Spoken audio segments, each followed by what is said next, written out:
Welcome to the 37th episode of the Decompression Chamber.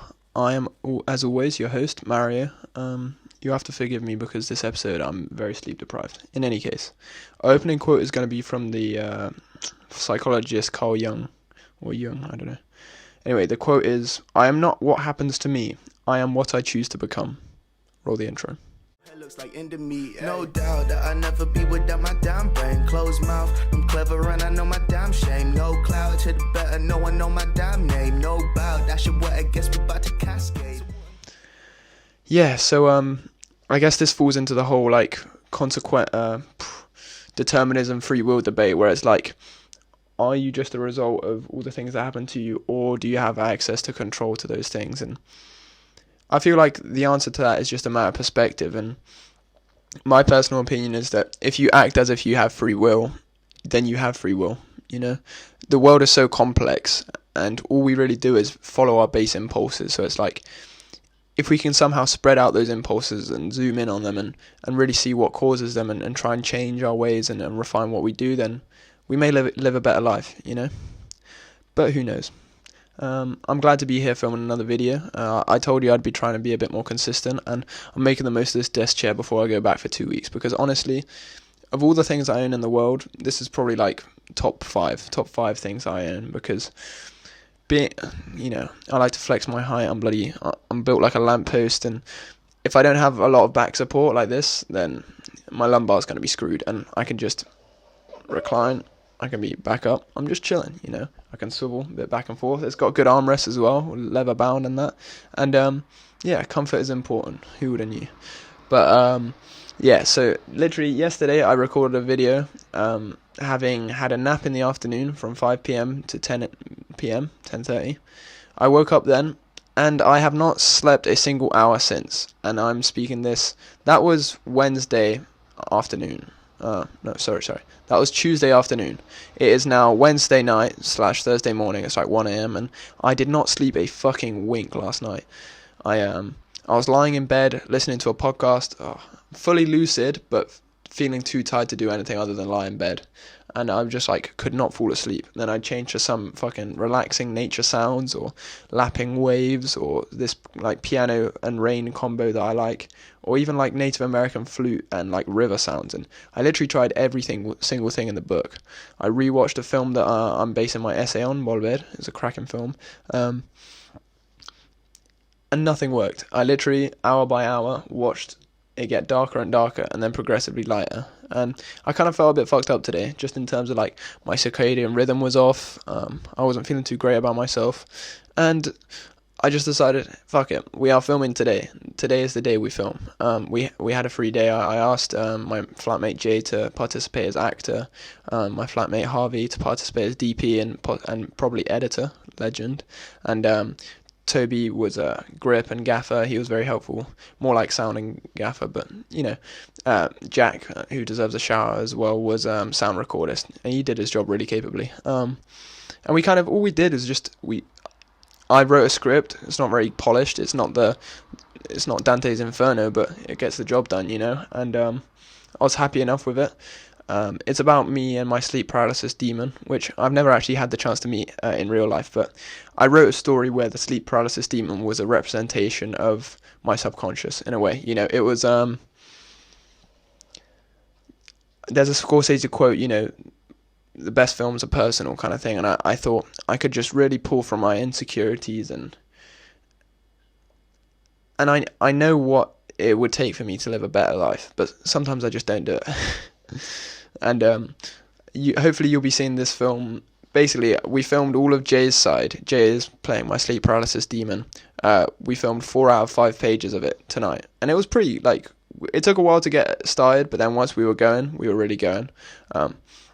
I've got to give a special shout out to Jay if he's watching this, even if he's not, because I wrote the character of my sleep paralysis demon as a cold, unfeeling, kind of bored, impassive.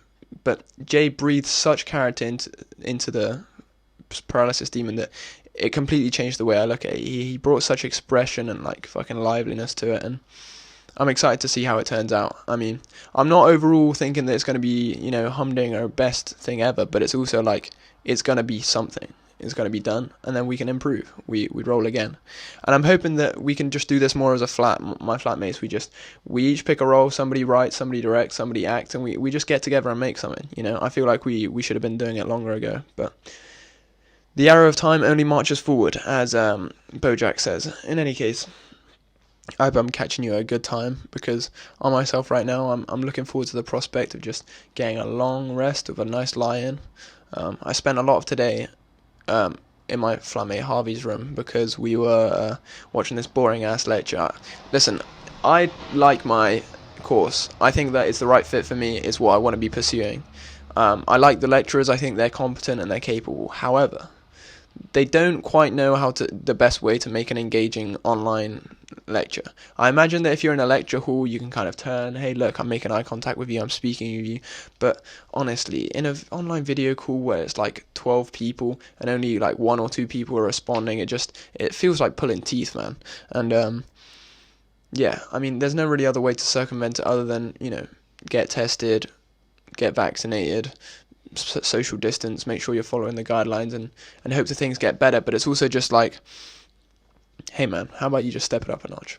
Maybe it's a generational thing, and as we get older, people will be able to teach through online as if it's normal. But yeah, that's just kind of where I am. So I spent a long time today in my flatmate Harvey's room, because as I'd spent the entire night tossing and turning in that bed behind me, just absolutely begging for a wink of sleep, like literally not even one like lapse, not even one dozing off period, nothing. Literally just a weird limbo between constant awakeness and just profound tiredness. And like, I think it must have just been the darkness. It made me feel like it was time to go. It's time to go.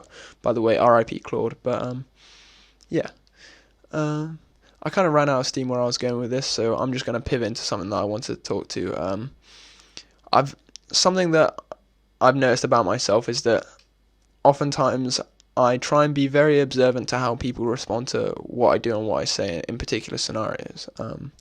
This applies in a social sense, oftentimes in an educational sense, even to a certain extent with my family. It's like, I consider it a skill of mine to be able to like try and notice the way that someone responds to something I say, so that, eventually you figure out what to say to get a certain effect. It just kind of makes sense. And something that I've noticed is that I try and do this less myself now that I've noticed it in other people, but there's this like moment where I'm sure other people recognize it as well, in someone's body language, where you make a point to them or you say something to them and they give you like a response, and it's just abundantly clear through their body language or the way that they respond that they just weren't listening. And it's like, if it's something that's innocuous, that is just like, oh, I'm just talking about something, it's impolite, or it's like you may be distracted or something and it's fine, but it's just like, it's this small underlying jarring feeling that I'm like, am I really getting through to you?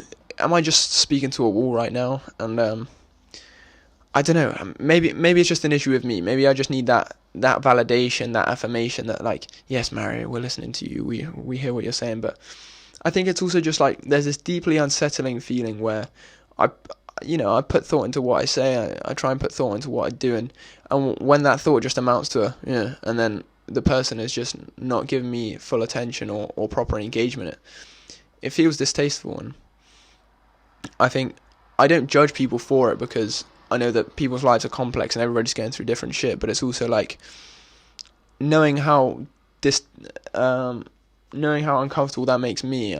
I try my best to not do it to others. When people are speaking to me, I try and be engaged, and when someone trails off, I want to pick back up on that trail. Yeah, that's just the way life is, though. Sometimes you just have to be okay with the way things are. And I don't know, maybe that's where my opposition from awkward silences can come from, because I think it's the kind of thing where it's like, most people will look at an awkward silence and they just see it as like, oh, it just happens to be a period where nobody's speaking. However, for me, based on maybe like my own brain, my own insecurities or whatever, I'm just like, these people are silent because they don't give a shit about me. And it's just not true. It's just not true. But it's this small underlying feeling. I'm like, come on, talk, Mary, get a response, get them going. If they're speaking to you, if they're positively engaging with you, then how can they not like you? How can they not be on good terms with you? And, maybe I can search deeper, but I'm not about to pick away at that on a video, especially this time of night. It can get real weird. That's the thing, is honestly, like, this morning I remember like 9 a.m, no sleep, just deliriously laughing at just terrible humor online, just terrible. And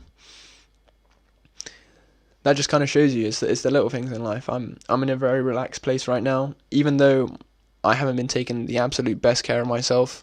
I've been prioritizing what I care about, which is spending time with the people I care about. I called my mum today because it was her birthday. By the way, Mama, if you're watching this, I love you very much. I love you more than it's probably possible to love most people in your life. I feel like most people will feel that way about their mother. But there are few people who I will ever know who love as fiercely as my mum, who are supportive, who are caring, who, like, the same level of determination and will, and, like, just putting others before herself in a way that I don't see other people do. And she will do all of that, and the whole phrase, a good job is a reward in itself, is no more true than it is for my mum, because she never wants, like, the attention for her. She never wants all the gifts and the glory. She just wants other people to be happy, and that's just love in its purest form. There's no other way about it. So I gave her a call today, very short, but I'll be back on Saturday in a few days to actually break them in and give them a hug. And yeah, so Mum and Dad, love you very much. If my brothers are watching, you can suck my dick. Let me go on the Xbox when I get back. I'm joking. Anybody who's watching this, I care about you a lot, I imagine, and I hope that one day you value yourself as much as I hope you do. And I hope that I value myself as much as I hope I do. Anyway, I'm sorry about the shirtlessness. It was really hot in our kitchen when we were filming, and if this ever gets anything more than like 10 viewers an episode, and it kind of goes up and up, then I won't be able to be shirtless in my videos. So there are certain privileges that come with the position I'm in. Anyway, this is just ridiculous. Fucking end the video. Come on. End it. Cop on for the shade. I don't wanna give myself no option, so I drop the visor just to wake up. Ain't no tripping over